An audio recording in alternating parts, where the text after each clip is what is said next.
कमाना रोज है खाना, बनी बुद्धि के करैया। रोज है कमाना रोज है खाना, बनी बुद्धि के करैया। नहीं है काली के चिंता फिकर, चटनी बासी के खवैया। नहीं है काली के चिंता फिकर, चटनी बासी के खवैया। हमर जिए के ढंग देख दुनिया है दंग, सुन ले वो ये परदेसिया। सबले बढ़िया छत्तीसगढ़िया, सबले बढ़िया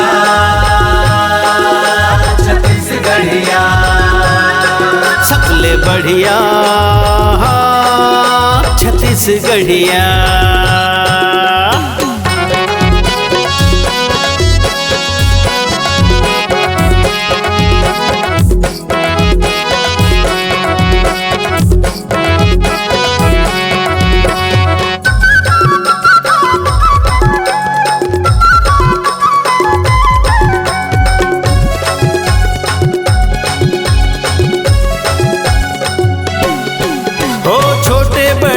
संग सुखर बंधे माया पीरित के बंधना, घर माजे आए मन के हमर देवता बरोबर पहुना।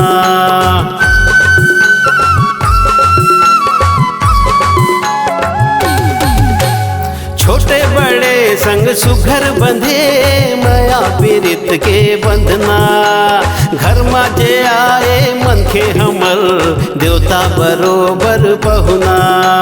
घर में जे आए मन के हमर देवता बरोबर पहुना।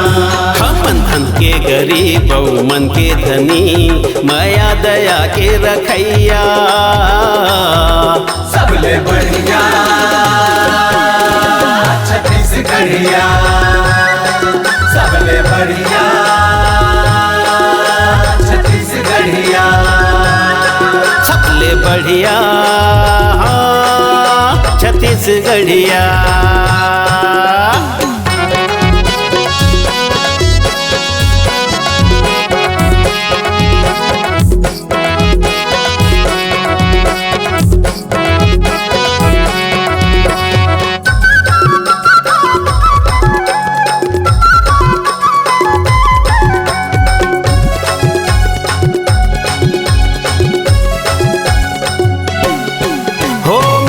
के जैसे बोली बचन, अंतस है जैसे दर्पण। हर दुख लबाटे मिलके सबो, रोनहाला कर दे परसन।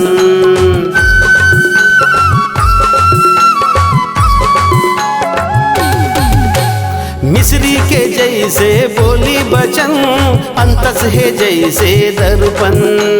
हर दुख लबाटे मिलके सबो, रोनहाला कर दे परसन। हर दुख लबाटे मिलके सबो, रोनहाला कर दे परसन। दुख पीरा सहाय हंसी खुशी रहाय, शहर के हो या गवैहा। सबले बढ़िया छत्तीसगढ़िया, सबले बढ़िया छत्तीसगढ़िया। सबले बढ़िया छत्तीसगढ़िया।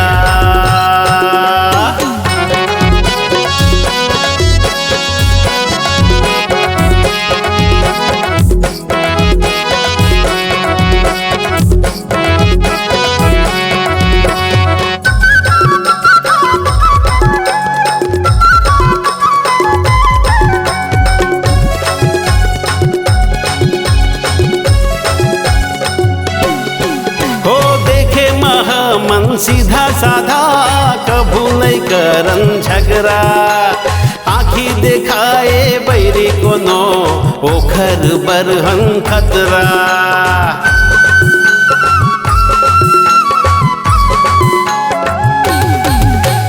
देखे मन सीधा साधा कभू नहीं करन झगड़ा, आखी देखाए बैरी कोनो ओखर बरहन खतरा।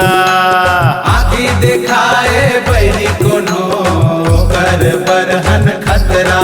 अपन मन के करन कोनो ले नहीं डरन, ठोकन के सुरबैहा सबले बढ़िया छत्तीसगढ़िया, सबले बढ़िया छत्तीसगढ़िया।